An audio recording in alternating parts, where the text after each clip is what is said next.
Okay,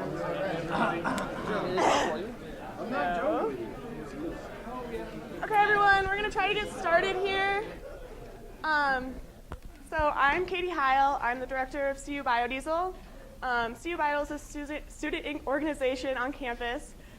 We work mostly with outreach. We go to elementary schools and teach them about renewable energy. We do workshops on campus where students can come in and learn about biodiesel. And we're currently trying to start a senior design project next year for the mechanical engineering department. A lot of you might be curious about that. Also, trying to get all types of majors into that. So if you're not mechanical, you're still welcome. Mechanical engineers, if you want your professionalism credits, the sheets are up here. I'm going to go into introducing our speakers. First of all, we have Bob McCormick from NREL. He is the group leader of biofuels in his department, and Don Scott, who is the director of sustainability at the National Biodiesel Board. Bob's going to start us off. Well, thank you. Wow, a lot of people interested in biodiesel. So I'm the group leader for a group that studies biofuels utilization and combustion. So as I like to flippantly say, I don't make biofuels, I just burn them. But about 20 years ago, I was working as a research professor at the Colorado School of Mines. That word research before professor means that if I had research funding, I got paid. Someone brought us a project to look at air pollutant emissions impacts of biodiesel, because that's what we did. We studied air pollutant emission impacts from engines. And as I learned more about it 20 years ago, I was just totally captivated by what a great idea it was, what a sustainable idea it was. And all the research since then has borne that out, that it's really a low life cycle greenhouse gas emissions way to move things around. So we've continued to work on biodiesel over the last 20 years. And I don't know, 15 years ago, somebody at NREL came to me and asked me if I wanted to come to work for them. And I think the exact words were, "We want you to come to work for us, and we've created a job just for you." And so I got my dream job at the National Renewable Energy Laboratory. Working on things like biodiesel oxidation stability, how biodiesel affects the long-term durability of engines, how biodiesel affects air pollutant emissions, how biodiesel causes fuel filter clogging sometimes in really cold weather, and a host of other issues. And we also work on ethanol and a long list of other crazy biofuels that nobody's making yet. I've heard that lots of people that are interested in sustainability would like to work at the National Renewable Energy Laboratory. And one of the things I've noticed over the years is that one of the first things on the list when we're evaluating candidates who want a job at NREL is, are they really passionate about renewable energy? So if you're thinking of applying for a job at NREL, bring that passion for renewable energy with you. I've also heard that some people might be interested in things like internships at NREL. The time to ask that question about summer internships is really in the fall before the summer, but we have some really great internship opportunities that are paid in all the departments at NREL, in solar energy, wind energy, bioenergy, energy efficiency. I'm probably leaving some out.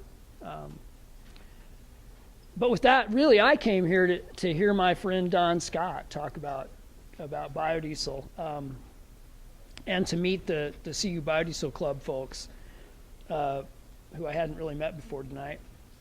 And so with that, I'll turn it over to Don.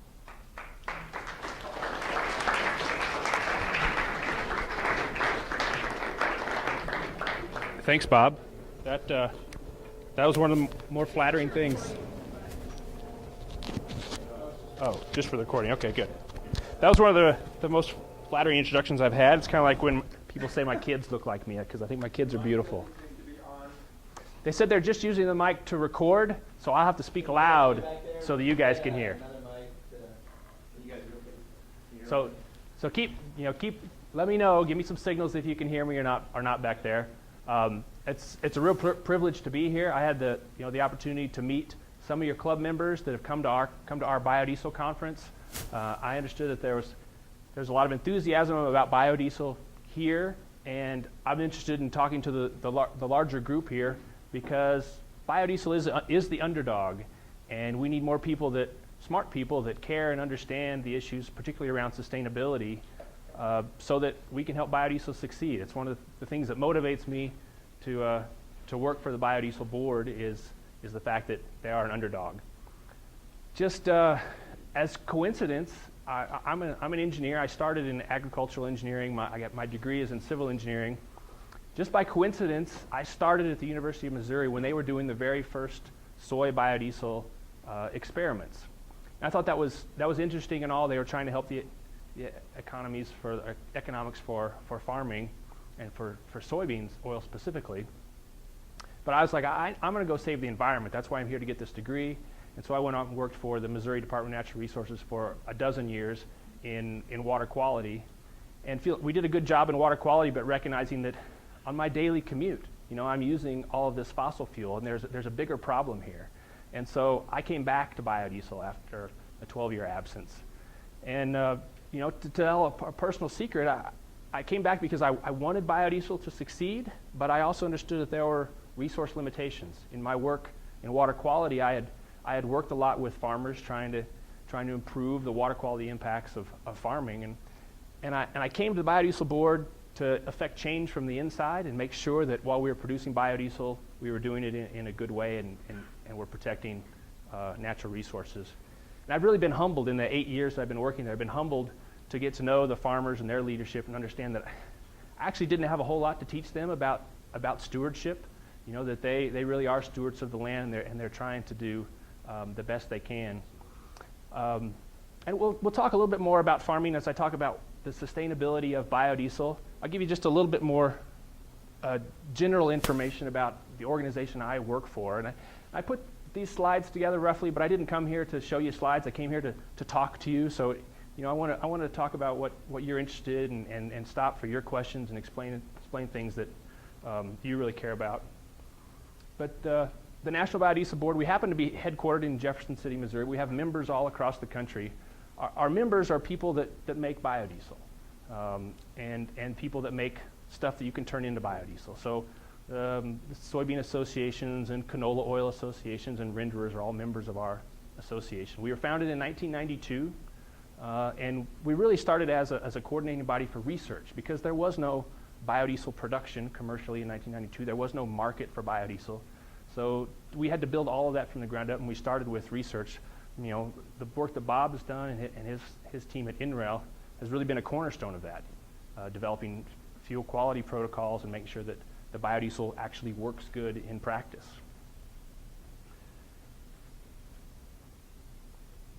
So I mentioned we have biodiesel production all across the country currently. We've grown a lot. The commercial biodiesel industry really started in 2004. In 2013, we met our goal to displace 5% of diesel fuel by 2015. We're struggling to maintain that level of production, and we want to move beyond that goal of 5%. Our next goal is to displace 10% of on-road diesel fuel by 2022. And we'll talk a little bit more about how we can meet that goal and why that's the goal. Why we want to produce biodiesel because we do good things for the environment and the economy, but we recognize that there are limitations to how much feedstocks, how much fats and oils are available for us to produce biodiesel. And I mentioned the biodiesel industry got its origin from soybean oil, but as we've grown through diversity. And this pie chart shows the feedstock breakdown we used in 2013, our biggest production year to date. Feedstock breakdown has remained pretty steady for 2014. So you can see just a little less than half of the biodiesel we produced was made from soybean oil, with relatively equal shares being made up of animal fats, used cooking oil. Canola is a smaller portion, about 5% in 2013 of our biodiesel was made from canola, largely grown in North Dakota or Washington State or some from Canada. And then the corn oil that you see on the graph, it's really a rather significant piece of the pie at 15%, that's a specific kind of corn oil that is a byproduct of ethanol production. Corn has, kernel corn has oil in it. It's a smaller amount of oil than a soybean has in it. And that oil that comes from corn generally has, if it's extracted from the corn, generally has a higher value for food uses, for frying. And in fact, with people paying more attention to trans fats and taking partially hydrogenated soybean oil out of food formulations or out of deep fryers, they tend to be using more canola and corn oil because it has a longer shelf life. It lasts longer in the deep fryers without having to go through the hydrogenation process that causes the trans fat issue. So the corn oil we use for biodiesel is not that corn oil that people are using for edible uses. When you take corn and process it for ethanol, the byproducts that come out of the ethanol plant, which they're called distillers' grains, include a lot of fiber, protein, and some oil that's generally fed to livestock. But they actually have too much oil for a lot of the livestock to digest. So if you take some of that oil out of that ethanol byproduct, we have a feedstock that we can use for biodiesel. This, what they're now calling distillers' corn oil, it didn't really exist in 2004 when the biodiesel industry started. It didn't really even exist in 2008 or 2010. It's only been since we've really seen significant growth in the biodiesel industry that people have gone out there and started finding these things like distillers' corn oil. Here's a brand new product that we can use for biodiesel, and we don't have to steal it from any other market because nobody was using it before. And this is a small example, but it's important because it's something that we always said that would never happen. Biodiesel was invented to solve a problem that we had too much soybean oil. Biodiesel was not invented to solve the problem of our reliance on fossil fuel. That was just sort of a side benefit. But once we did that, once we proved that we have this excess oil, and if we use it for biodiesel, we do a lot more for our local economies and we can reduce greenhouse gases, it would be nice if we had more of this biodiesel so we could use instead of petroleum. I said, well, that would be nice, but it's not possible because it's just not, people aren't going to produce more oil just for biodiesel. This corn oil example is one example where that happened. Something happened that people didn't expect, and it provided a growth spurt for the industry.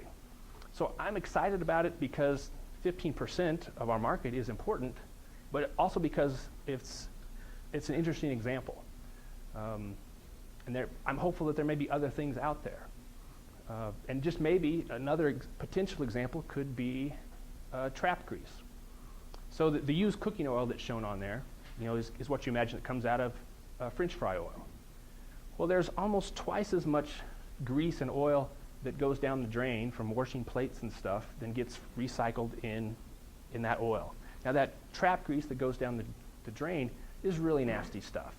It's got a lot of dirt in it, it's got a lot of water, it's got a lot of problems. There's a challenge to turn into good fuel. But what we've shown is that if we can turn this product into something people want to displace diesel fuel, well, maybe some smart people can figure out how to process this nasty oil. So there are other opportunities that we could continue to grow. Does anybody have any questions about that? Thanks, Kyle.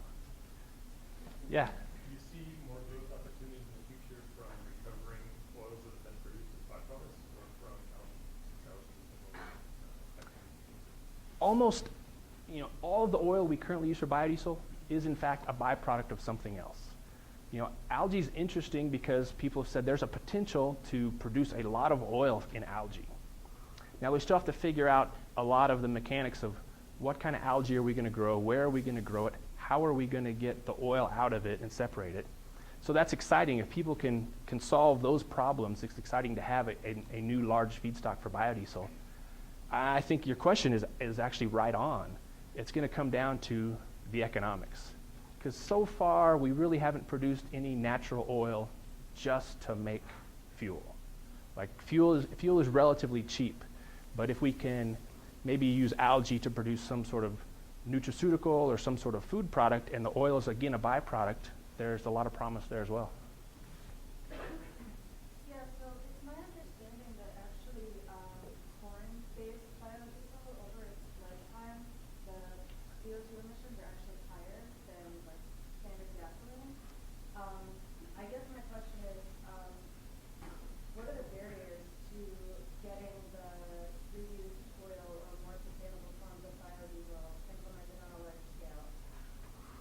So, and there are you see a lot of headlines about that. And I think there's several reasons to that. A lot of it is, we have promoted biofuels for a couple decades as being this wonderful greenhouse gas saving fuel. Both biodiesel and ethanol have both said this is really great. And so we sort of live in an age of skepticism, which I think is good, where it's no longer 1952 and we just believe what people tell us, that we want to see proof.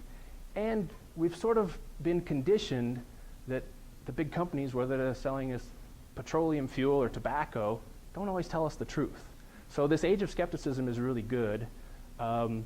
It's challenging because as the biofuels try and break into this market that's dominated by fossil fuels, there's a lot of resistance. There's a lot of people that are heavily invested in avoiding change, and even people that don't work for an oil company, don't stock an oil company. They're a little bit scared of change. They're scared that combating climate change may force them to give up something, and that's going to be painful. And there are a lot of people that are genuinely concerned about the sustainability of this product. And so there are a lot of factors going into people questioning, is this really a good product for reducing greenhouse gases? And I've had the privilege to work on life cycle analysis for my industry. And so the more I study biodiesel, the more I see it really is redeemed. And whether that's including indirect impacts from indirect land use change, and that was one of the big things that I think that back in 2008, people started saying that, especially corn ethanol and even a little bit about biodiesel, they said, if we use these food commodities to produce fuel, people are going to have to grow more food somewhere else in the world, and if they have to cut down a forest to grow that crop, there's a carbon emission associated with that. And so the controversy back in 2008 actually forced the US EPA and the California Air Resources Board to factor that into their life cycle analysis. And we've continued to work on that to this date. And so we've been able to show that for biodiesel, we can do that modeling and show that, yes, because we're providing this economic incentive for farmers, that around the world, people may end up growing more food today than they're growing now. And even if we take into account that greenhouse gas emission from growing that other food around the world, and compared to diesel fuel, we're still better than diesel fuel. Biodiesel is still 50% better than petroleum diesel fuel. Ethanol has a different standard to meet. They only have to be 20% better than gasoline in the market. And there are a lot of discussion points around how do you do life cycle analysis and factor into that. And be interested if that answers your question, or I want to take a few other questions as well. But yes. Do you see it as a worthwhile investment for households to attempt to recycle oils that we use for what is assumed predominantly cooking? Yeah. Or would you say it's more worthwhile for agricultural industries to invest in that? It sounds like agricultural industries benefit greatly from that, but small households, is that something that people should start working on too? Well, the frying oil you use in your house is worth recycling just as much or more than the aluminum cans that you're recycling. An individual household doesn't use that much frying oil, but it's still worth something. I don't know if that answers your question, but basically the way I see it is that we need all of these feedstocks and more, because we know we can make a good biodiesel product out of them. So the more we can collect them and assimilate them. Scale is an interesting thing when it comes to biodiesel too. You see a lot of the larger biodiesel plants are soybean oil plants because they have access to a large volume right there. And a lot of the smaller biodiesel plants tend to be used cooking oil plants. And it's dangerous to generalize because these plants can all process the same kind of oils, but we see that. And that comes back to the algae thing too. People have talked about what's the scale of algae going to be, and we don't know whether it's going to be huge, large facilities, or it may be that there are certain kinds of algae that grow in specific areas and will again be a small scale biodiesel production. So the biodiesel has both been criticized because of scalability, but I actually see it as an advantage because you can build a biodiesel plant at lots of different scales. Relative to other kinds of fuel production, building a biodiesel plant is just about the cheapest kind of fuel production you can build. Yes? Other than availability, what are the advantages of using soy as opposed to other feedstocks? So the organization I work with works really hard to be feedstock neutral. And one of the things we've done, with the help of Bob and his team, is develop ASTM specifications that says it doesn't matter what you start with, as long as your end product meets this specification, it's good fuel. Now you will see, certain fleets or customers say that, well, we like this fuel, we think this is better. So every customer has their own opinion, but we rely on the ASTM specification to determine the quality of fuel. And then really the only other bound that our organization puts on it is sustainability. We've developed a set of sustainability principles, and all of the biodiesel that's produced commercially in the U.S. Meets those principles as well. Did I answer your question?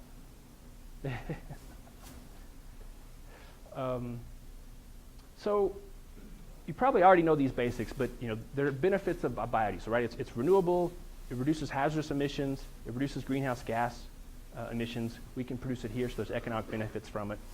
And I wanted to get to some of the drawbacks, and you guys are kind of maybe already hinting at some of those. But I want you to think about that, because that's really what I'm interested in talking about, is talking about the drawbacks or the criticisms, because the criticisms is what stands to hold back not only biodiesel, but all of the other renewable fuel industries, and not just renewable fuels, but renewable energy in general. So, I spent a lot of time studying the criticism, and biodiesel has fantastic answers for all of them. So I really want biodiesel to succeed, even though we're only going to displace 10% of the diesel fuel. We're not going to solve all of our energy problems. I want biodiesel to succeed because it provides a really good example, because we address all of those concerns. And then, kind of like the corn oil instance, like if we prove that we can do biodiesel, then I want to inspire people to go out and find other ways to solve the rest of our energy problem. So I'm going to start with kind of some basic thoughts that have occurred to me when I look at how are we going to solve our energy problem. We have engineering solutions to our energy problem.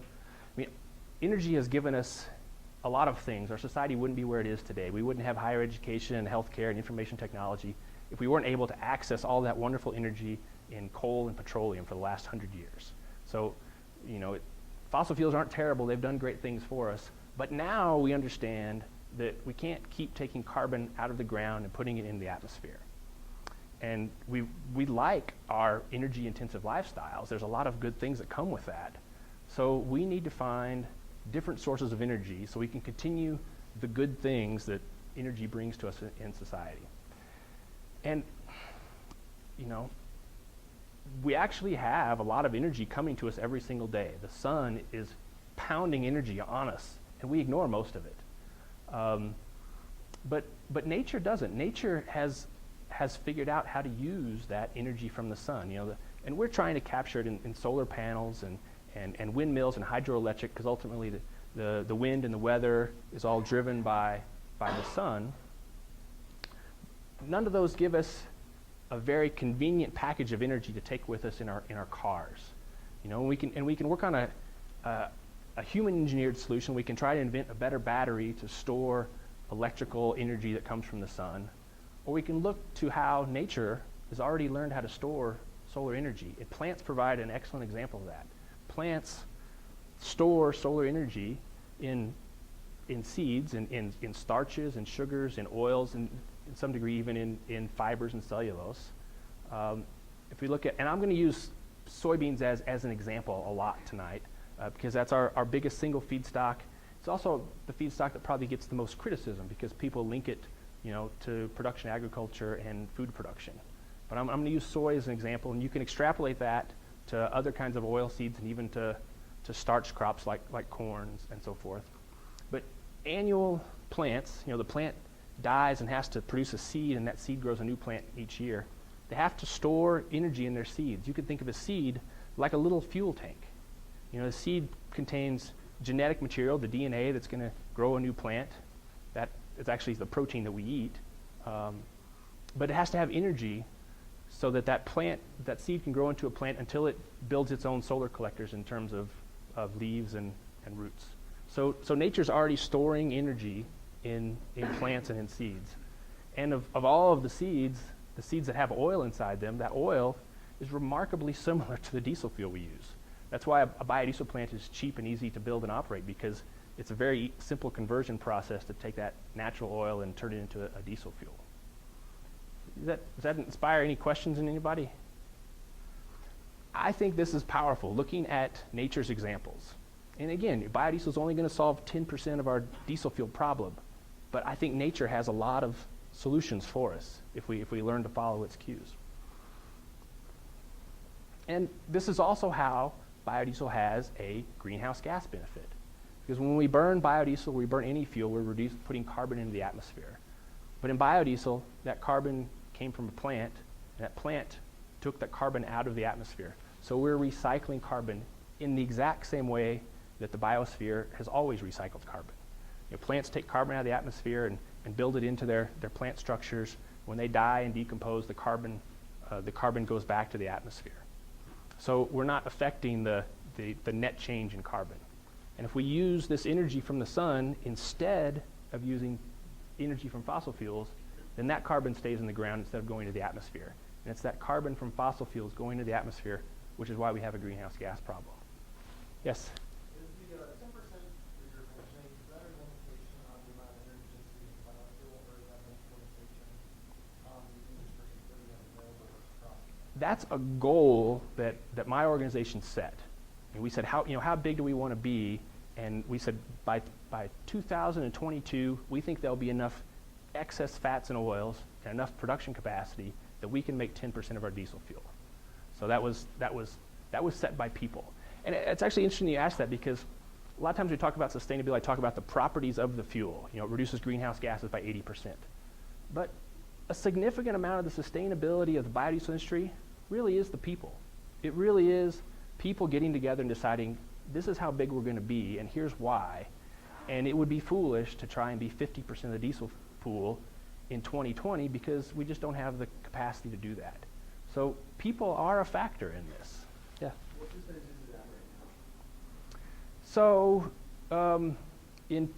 what we've been saying is in 2013, we produced about 5% of diesel fuel.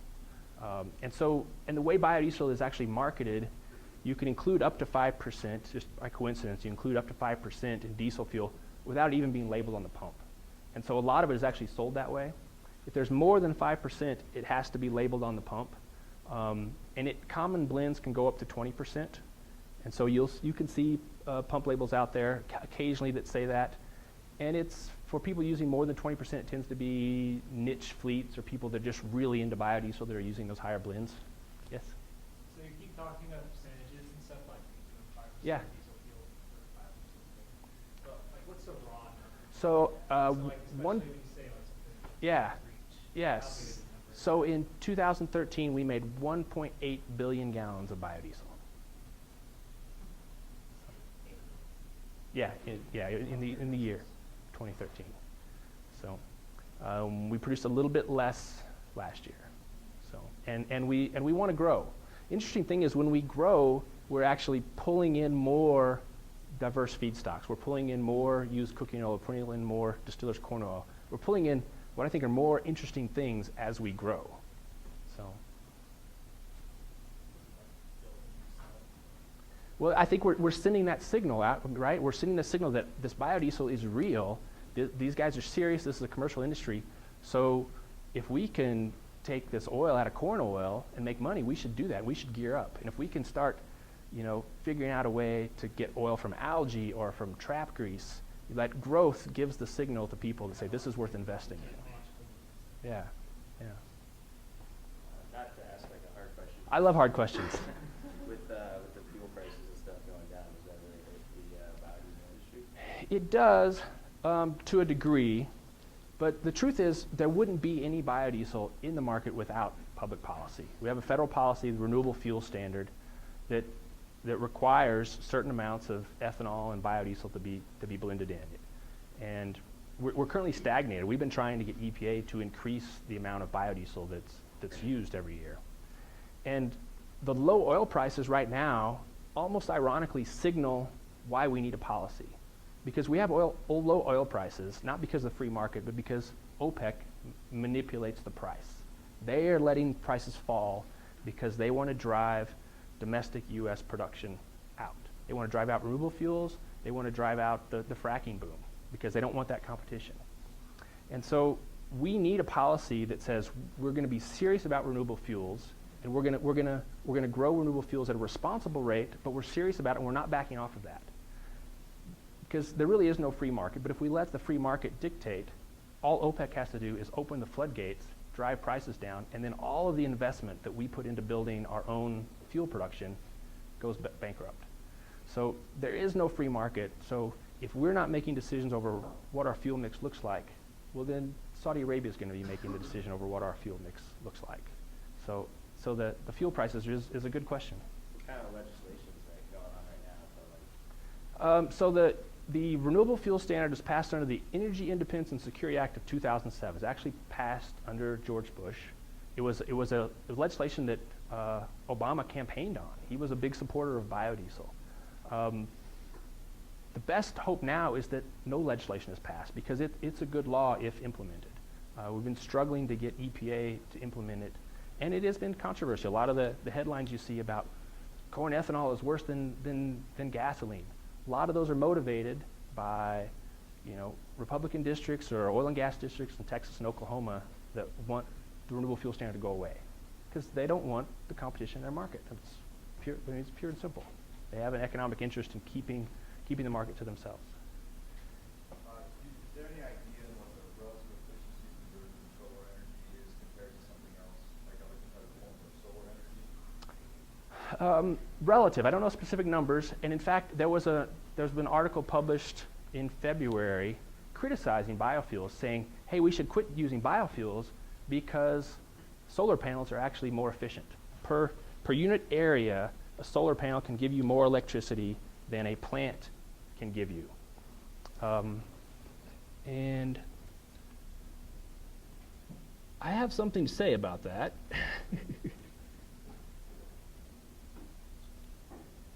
And I even have a slide if no, maybe I don't. So what this critic was missing, and we need solar panels. I've got 7.5 kilowatts on my barn. I love solar panels. We need solar and we need liquid fuels. We use a lot of electricity that we can be making from solar and windmills. We use a lot of liquid fuels that we probably need to get from plants. But what they're missing in their comparison is that a plant is doing a lot more than just making electricity. That plant it's part of the ecosystem. That plant is converting CO2 into oxygen. And specifically, a plant like soybeans, it's not only making the oil that we use to make biodiesel or French fries, but it's also making protein. In fact, it makes 4 times as much protein as it is making oil. So the plant is doing a lot more than just making energy. So it wasn't really a fair comparison, but we need both. And I actually think that straw man argument was sort of put up as a trap because I think the person that put it forth is really sort of anti-renewable in general.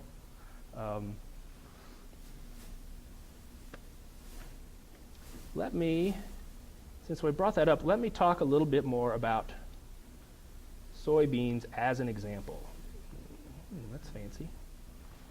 Okay, that looks good to you. So soybeans are 80% protein meal and 20% oil. Soybeans are grown mostly for livestock feed, and it's mostly this protein meal is what drives the planting of soybeans. And I work really hard to try and educate people about this 80%, 20% ratio, but I think you guys are smart, and I think I need to up my game and talk in a little bit more detail. So that 80% protein meal, it's not just protein, it's mostly protein, but it includes protein, carbohydrates, and fiber, or insoluble carbohydrates, which are dietary fiber, and soluble carbohydrates, which are carbohydrates. So this is the breakdown of a soybean. We got protein, we got fiber, we have carbohydrates, and we have oil. The protein meal is an industry term, includes the protein, the insoluble carbohydrates, the fiber, and the carbohydrates. That's generally fed to livestock. And so that's why we grow soybeans. We feed it to livestock. We have the oil left over, and the oil and meal are separated. We feed some of the oil to livestock, and we still have a bunch of oil left over. And then we feed some of the oil to ourselves, French fries, salad dressing, mayonnaise. That gooey stuff inside of Twinkies is made out of soybean oil. And we still have soybean oil left over. And this is why biodiesel was invented, because the farmer said, what are we going to do with all this soybean oil? We have more soybean oil than we can eat. Nobody wants to buy it. And so we invented biodiesel as this safety valve. It's like, here, while we're producing protein and some oil and carbohydrates for food, we can get rid of the excess oil as fuel. And this is my first time diving into this detail, and you're the first audience to hear this. But I think this is really important, because if you've been paying attention to the debate over biofuels, people have said, well, biofuels are okay, but what about the competition with food? You know, are we taking food out of people's mouths, or are we going to have to grow this food somewhere else in the world? And do we have enough land to do all this? Well, the thing that everybody is missing, and I want to sort of start here with this understanding, and hopefully this will catch on, was that the limiting factor in our food supply is protein. And if we grow enough protein to feed everybody, it doesn't matter whether we're growing protein to feed 7 billion people or 9 billion people, we're going to have more oil left over. We're growing protein right now to feed people and livestock, and we have oil left over. If we need to feed 9 billion people in the world, we need to grow more protein to feed them, we're going to have more oil left over. So just because we have more people to feed in the future doesn't mean we need to abandon biofuels so we can concentrate on feeding the people. We're going to end up with both. Is that making sense? Is that settling in? Quick question. Yes. So you stated earlier that we don't grow these soy plants to initially produce biodiesel. It's mostly for some form of economic sustainability for farmers, sustainability for food. But have you guys ever thought about using technologies, whether it be GMOs or some other form technology, to grow plants that are produced just for fuel production? You know, people have looked into that. Even before biodiesel, people have looked into, actually they were looking at the other way, like, how do we grow this bean with more protein and less oil? Because that's what people want. And there may be different opinions about this, but one opinion I've heard that made sense to me was, they said, you know, when we try and mess with Mother Nature and fiddle with this ratio between meal and oil, it doesn't like it very much. The plants don't really do very well in that circumstance. We lose something. But the plants want to produce a lot of yield. If we do things to the plant that help them grow big and make more seeds, that's sort of in their nature. That's sort of what they want to do anyway. So if we want more protein or more oil, the best way to do that is just increase the yield. And then we're sort of going along with nature.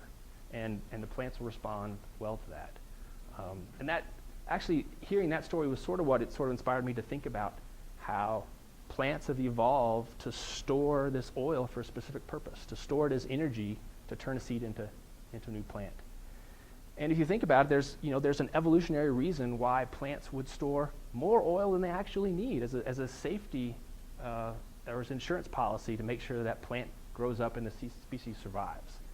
So I think that plants are storing more energy than they need. There's a specific ratio there, and for soybeans that's 80, that 80-20 ratio.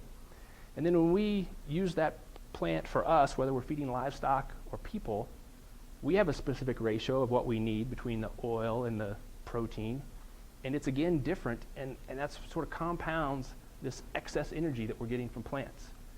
And I'm gonna.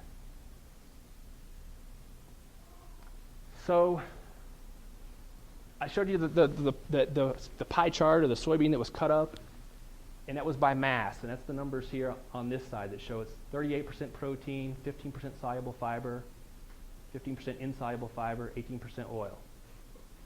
Now the critics have been putting this in the media lately, says adding up all these calories. Say, look at all these calories in biodiesel and ethanol, and if we weren't burning these in our cars, we could be feeding these calories to people. Well, it's nonsense, because calories aren't what matters, just calories. To sustain our diets, to be healthy, we have to have a certain ratio of calories from protein, from carbohydrates, from fat, and from fiber. And so the numbers on the other side of the chart show, taken from, let's see. Oh no, on this chart what I've done is recognize that carbs and protein have 4 calories per gram, while fat contains 9 calories per gram. There's a lot more calories in fat. So by calories, the breakdown of a soybean is 41% protein, 15% carbohydrates, Now the insoluble fiber, humans can't digest that, so we don't get any nutrition from insoluble fiber. It's actually one of the reasons we feed so much of it to livestock. One reason is because livestock are delicious to some people, but also it's convenient because we have this fiber that we can't eat, but we can feed it to cows, and they can turn that into more protein and more fat. So I won't disagree with any vegans in the audience that say to be more sustainable we need to get livestock out of our food chain. I won't disagree with that at all. But there is one redeeming fact that animals can process food that we can't and fiber and turn into more food that we can eat. All right, so now I have the ratios of calories in a soybean, and here are the ratios of calories that we need in our diet according to the National Academy's Institute of Medicine. So these numbers are all pretty solid. Where we go from here is still kind of new ground even for me. But I think this is proving that we have more fat in relation to protein than we need. And it's the ratios that are important. Because people are going to argue that we need more food to feed more people in the world. And some people would say, well, we'll do better things for the planet if we didn't have so many people in the world. And I don't want to be in that argument. How we feed the world is a bigger picture than biodiesel. Biodiesel is going to come along for the ride. However people decide to grow their food, biodiesel is going to deal with that system, and it's not going to push the food system the other direction. But the ratio is important because whether we have 7 billion people on the planet or 9 billion people on the planet, we're going to have more fat than we can eat if we provide enough protein for everybody. Questions? Yes? So you like biodiesel more than ethanol? Well, I do.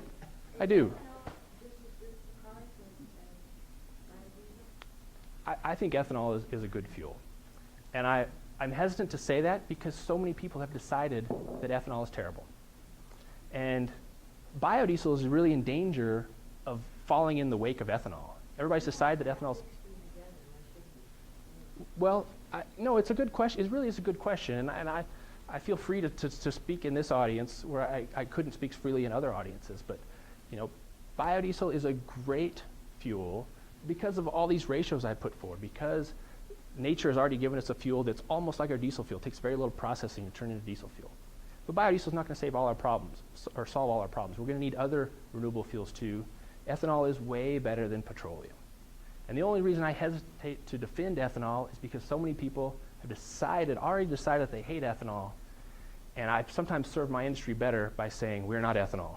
And we're not. We are different. But some of the principles that I'm sharing would apply to ethanol as well. So with, this seems like a very good additive to fuels. Yep. But say like in 20 years, our needs for fuels kind of dissipated, like companies like Tesla, electronic cars and such. So where do you see biodiesel in the future with more electronic cars coming out and less fuels? Well, I think as long as our food supply looks like it does now, we have this excess oil, soybean oil, we have recycled cooking oil, we have animal fat. That's always going to need a home somewhere. And if by some miracle we don't need to turn into fuel, then we can turn that into bio-based chemicals. Like any of the petrol-based chemicals that we use can be substituted with bio-based chemicals. And so I don't know where we're going to end up in 100 years. You can see the trajectory we're on now, that biofuels are making inroads, electric cars are making inroads, and we need all of them to do more because our issue with petroleum is so large. So, yes, Bob, please add something. If I could add something to that, almost all the diesel fuel is used in early trucks, not and all the biodiesel is used in early trucks too, for the most part. And they're not going to be replaced by electric cars or anything else anytime in the next 25 years or longer. I don't even believe that electric cars or fuel cell cars are going to happen anytime in the next 25 years in a big way because we can make internal combustion engines much more efficient and we can use low carbon fuels that get the greenhouse gas emission reduction that we need out of the transportation sector much less expensively than electric cars. maybe there'll be some technical breakthrough in fuel cells or batteries in the next 25 years. It seems like they happen all the time. You know, every few years something happens that we weren't expecting. But under the sort of development trend as usual, it's going to be a long time before we replace the internal combustion engine. So if that's something you want to work on, you could have a whole career working on replacing the internal combustion engine, completely your career. I'm a lot stronger speaker. I'm a worse speaker, but I say things a lot more strongly than Don. You know, he's talking to you about food versus fuel as if it was a real issue. I tell you it's not even a real issue. It's a made-up issue. If you look at the numbers, farmers have always grown food and fuel and materials for fiber for clothing and building materials since the beginning of agriculture. And farmers are incredibly innovative, and the amount of the things they will do in response to market demand are just amazing. If you look at corn and soybean productivity over the last, since the end of the Great Depression, you know, since my parents were born, it's just like a rocket ship. You plot it on a graph, it's just a rocket ship going up every year. Productivity goes up on average, mostly because of the innovation of farmers. So even if you look at a biofuels life cycle analysis that's 10 years old, it's completely out of date because the productivity is higher and the energy inputs are lower today than they were 10 years ago. It's a real moving target. There's not a credible peer-reviewed analysis that shows that any of Don's feedstocks, if used to make biodiesel, would lead to a life cycle greenhouse gas emission greater than that of petroleum. Not any of those feedstocks. Some of them are better than others. Waste grease is going to have really low life cycle greenhouse gas emissions. It's a waste product. You don't put any energy in to make it. But I'm just going to have to say it a lot more strongly. I appreciate it. Than you're saying it. I appreciate it, but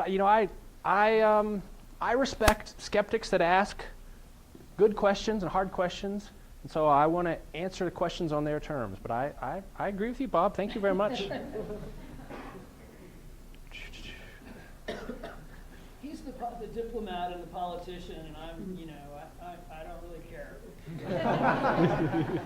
I'm going to tell it the way it is. One other potential drawback that people have asked is like, even after they understand this, like, oh, this is actually a good thing to use the soil and use the sun to grow this food and fuel, but aren't we mining the soil? Is there carrying capacity of the soil? And there's some really interesting things when you look at biodiesel in our food supply. So biodiesel and vegetable oil is made of carbon, hydrogen, and oxygen. Those are the elements. All of those elements are taken by the plant out of the atmosphere.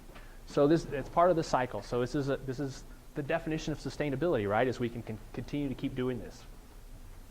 Now, if you're concerned about soil nutrients like fertilizers, like nitrogen, well, nitrogen is required for protein.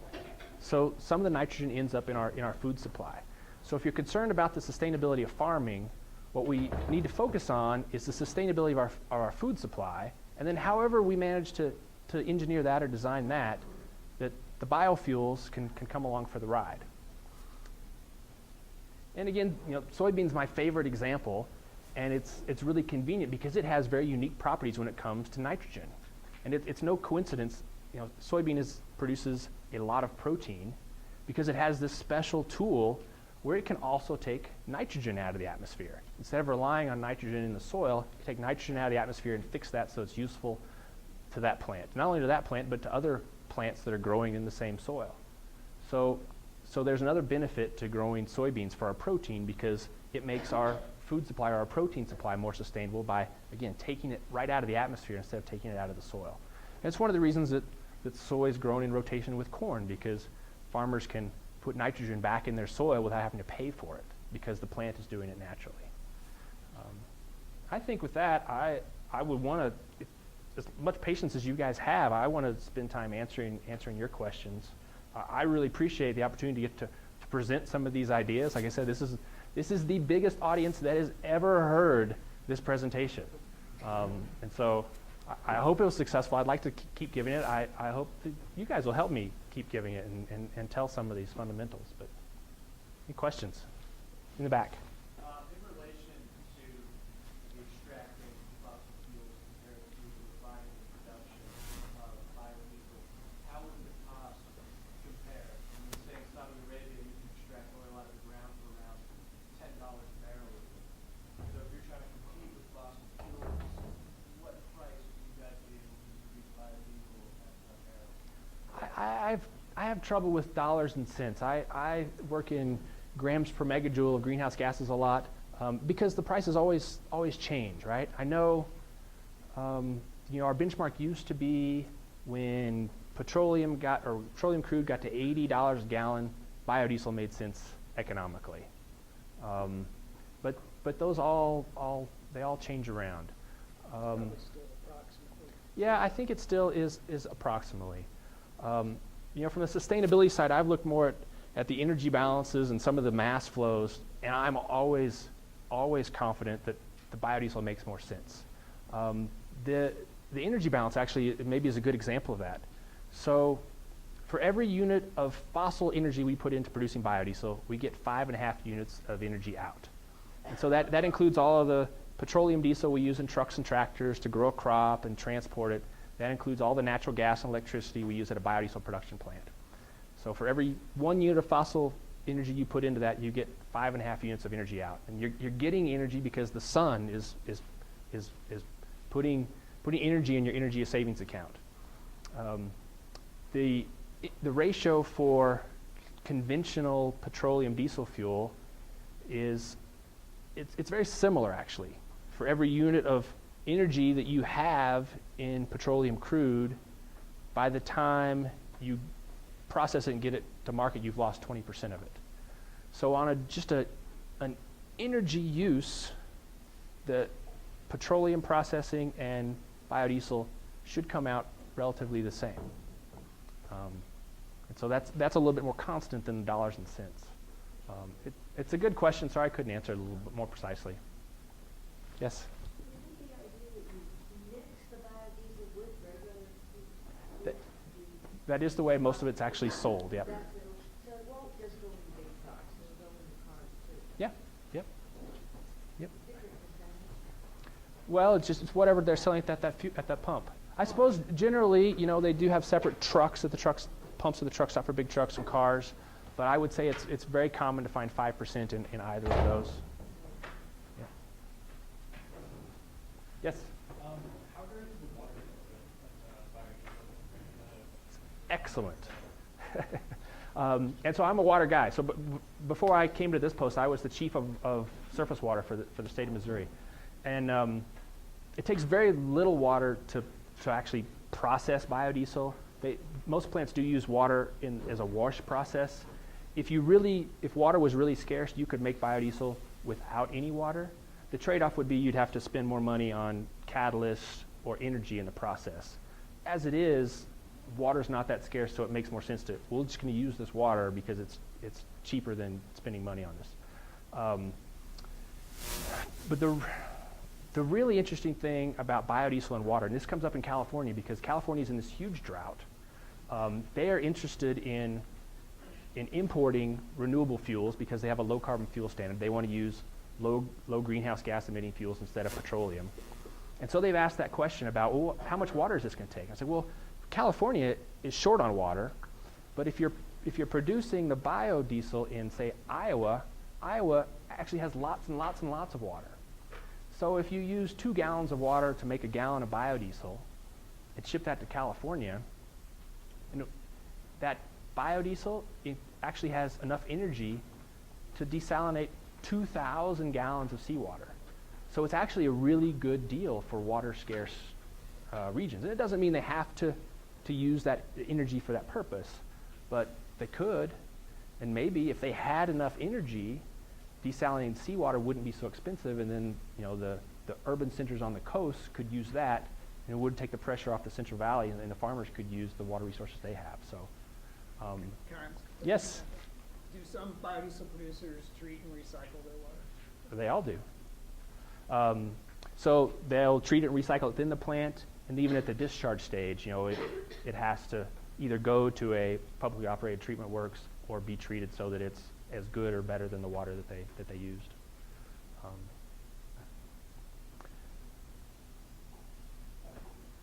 Continuation of my previous question, since the general efficiency for solar energy with biodiesel Huh? is not as efficient, do you see that being limiting to the market, where in the sense that your market's limited to essentially the recycling process, instead of ever maybe going out and trying to actually do the production process to take share away from other fossil fuels?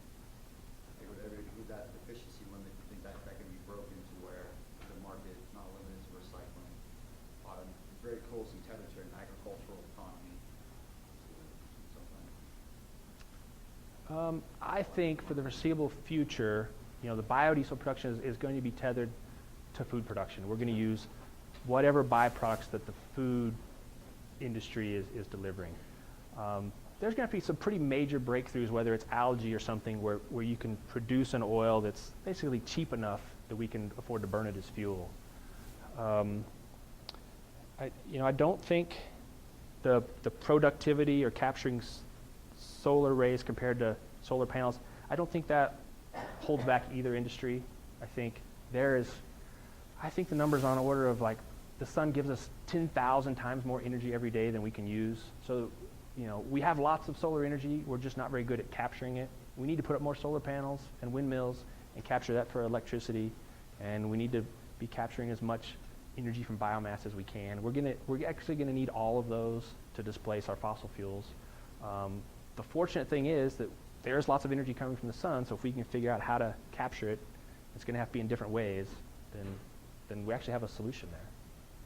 So I wasn't sure I understood your question. It's about comparing the photovoltaic energy? Yeah, it's kind of not so much in the sense that they're directly competing with each other, but do you think that would limit how far this market can grow past essentially recycling byproducts of already existing markets that need to exist, like food production needs to exist?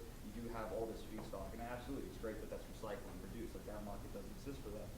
But since the overall efficiency, like solar, just going like a solar panel, will more directly produce other energy needs that we also have, will that limit the market for the future to ever start displacing outside of the recycling market, where your recycling products reproduce energy, where instead of it's not just recycling for energy, it's also going out to actually produce energy. Something like the example like the algae, where the efficiency limitation to conversion becomes competitive with something like solar cells in solar cells own market. In terms of converting sunlight to biomass, I don't think algae are really more efficient than plants. Algae are just plants. Now, I'm sure that there's some biologist around who's going to make some case that maybe one is a little more efficient than the other, but in the big scheme of things, they're kind of in the same ballpark. So, yes, biodiesel will be limited in its scale as long as it's a byproduct, for sure. But I try to never think about electricity production, which we use for lots of things, but not for transportation. And transportation energy use, in the same paragraph, they're today anyway, they're not that closely related. Clearly, the low-hanging fruit for reducing greenhouse gas emissions is getting rid of coal, and for reducing a lot of other environmental problems too. And there, solar energy, is the right way to go. But it seems like we always get into logical problems when you talk about electricity production and the transportation market at the same time, because they're really completely different today, completely different markets. Does any at all related to your No, question? definitely. Actually, my question's not like a concern of whether it's efficient, it's sustainability. I guess the first few months. Wondering if biodiesel will ever become competitive for those energy markets. Oh, with If the efficiency can be achieved, where now it starts to become competitive. In theory, you know, if it can run a combustible engine, it can run it can do energy generation, produce electricity. Will it ever start to become competitive for those markets? I think we're at a level right now to produce energy. There, Ever a time where ex- that might become competitive? there are examples. There are examples of that. But generally, an internal combustion engine costs more to run than the other kinds of generators they use at electrical power plants. A good example is Hawaii. Hawaii they produce all of their electricity on the island, and it's most efficient to bring in liquid fuels because it's energy dense. So all the electricity in Hawaii is made from diesel fuel. So they are really interested in biodiesel and algae because they want to stop shipping in diesel fuel because it's really expensive.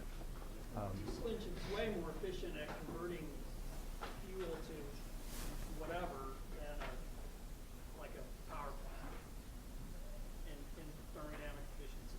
Okay. And So it's not the internal combustion engine's fault that it's expensive. Is it the fuel that's more expensive? yeah, diesel fuel is way more expensive than coal, so their electricity is real expensive in Hawaii. But diesel engines are really efficient. It's just compared to the rest of the world's electricity. It's Right. not. Yes. Besides the general aversion to change that you talked about, Yeah. what are the biggest sort of limitations on the production of biofuels, and why aren't there more plants, I guess, around? Yeah, right now it is. I mean, the biggest obstacle to making more biodiesel is political opposition. We have the feedstocks, we have the oil, we have the fat, we have biodiesel production plants. Many of them have been going out of business in the last couple of years, which is a bad thing. So we need to continue, with the renewable fuel standard and say, yeah, we want to use more biodiesel in this mix because it makes sense economically. It's going to be good for the U.S. economy if we use domestic fuels that have imported fuel. But biofuels is only one thing on the many list of things that people are arguing over politically these days. And frankly, we're sort of a victim of that. There was so much controversy over the Affordable Care Act that the administration was just wore out. They're like, we can't take any more controversy. We're gonna let biofuels ride for a while. And there have been some special interests pulling strings behind the scenes as well. So it is political for sure, without a doubt. What do you think the three biggest challenges are going to be to meeting your 2022 goal? It's the political issue. The feedstocks are there, the production capacity is there. It is, well, and a lot of it's why I'm so energized to talk to you about why biodiesel is really good, because there's deeply entrenched interests that don't want change, and there's so much confusion out there over whether are biofuels really better than petroleum, or they're going to be all these greenhouse gas emissions. There's a lot of confusion about it, and people have already decided that ethanol is bad, and biodiesel is in a very critical place. We could fall right in that wake, where even though we have all the science in the world, it's really hard to convince people that have already made up their mind the other way. It's sort of it's political, but it's also the classical, environmental benefits conundrum that the free market doesn't capture the environmental benefit.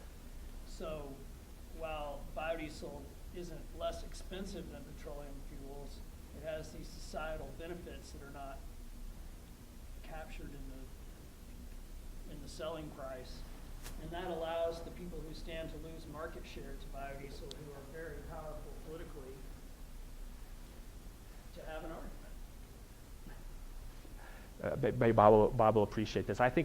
You think of Bill Nye the Science Guy, I think of Bob McCormick, as far as who's my idol when it comes to science. So this is a paper that came out very recently. I'm sure these authors are very smart, but look at the headline. It says, cropland expansion outpaces agricultural and biofuel policies in the United States. And the lesson I want to share is that confirmation bias is everywhere. People get an idea and they go look for evidence that proves their idea without recognizing evidence that disproves their idea. And so what this study did was they looked at satellite imagery and they saw changes. They saw, well, there was grass here in 2008 and now there's a crop here. So we've identified there's land use change. Well, it must be biofuels. And even though it says it in the headline, there is absolutely no evidence in this paper that has anything to do with biofuels.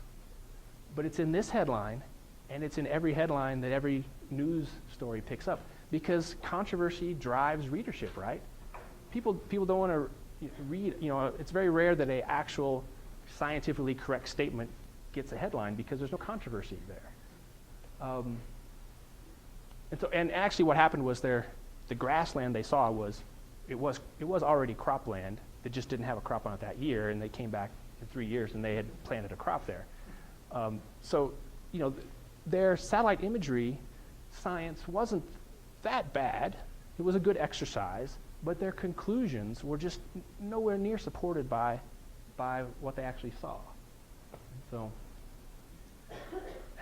as fledgling scientists, and I try to be aware of this myself too, because I definitely have a confirmation bias. I mean, you've seen my enthusiasm. I want biodiesel to succeed, so I always have to be aware of my confirmation bias. I don't know if you read very many scientific papers, but it seems like it's all I do. You need to be critical. Some people who think are thought to be smarter than you aren't. And they publish things like this, where cause and effect was not established, and none of the peer reviewers in the paper caught it. Cause and effect is hard to establish. How do you guys recommend graduating students to get into the industry? Because it sounds like it's kind of difficult to find a job now. It's hard to find an industry. It is, and it is. It's a tough time to find a job, and even in biodiesel industry, which is one of the bright shining stars. Like, we are actually creating new jobs. Very few other industries are doing that, but it's tough times in our industry too, because we are in a little period of stagnation or contraction. But it's why I'm here, because a lot of the members of your club joined the next generation scientists for biodiesel.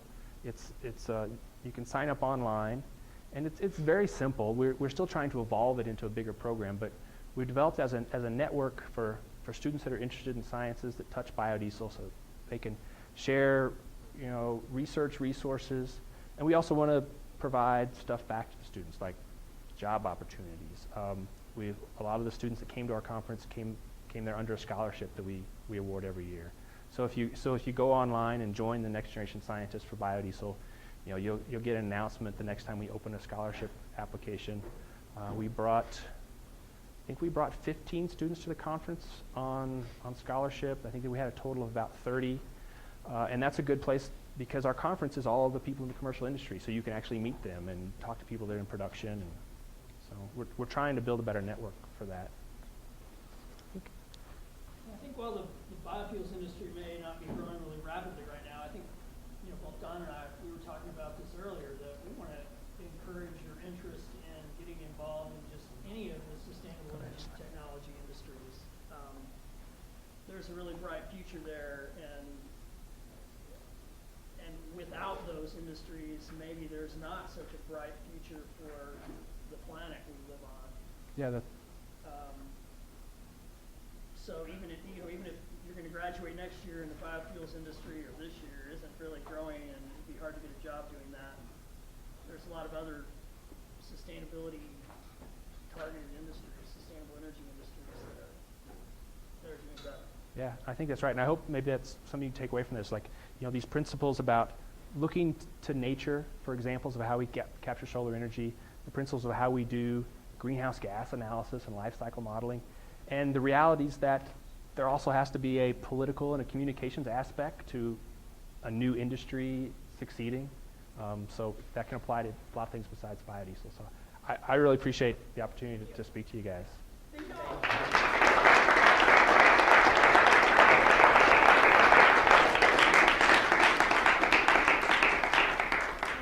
I wanted to say thank you for everyone for coming and staying. We really appreciate it. If you have more questions about the club, feel free to come up and ask me or any of the members. We meet Tuesdays at 7 p.m. ECOT 831. Also, if you have questions about the next generation scientists for biodiesel, you can ask me about that as well. Thank you. If you can take anything from what they can tell you and teach us, just be passionate about what you do and make it seem like you're making a difference. And feel like you're making a difference. At least pretend. Pretend. I do a lot of that. Yeah. Thank you. Interested in the environment, and I certainly am. Maybe we should have an extra container for compost. That's a good idea. You're totally right. All those napkins and I know. plates. I wish it was easier to do here on campus as Oh, well. the environmental center will help you. I know. That's true. They will. I mean, our They will. advisors, They'll not even our bring advisors their through the environmental center, and she can't even get a hold of Your her. advice, oh, you can't. Well, talk to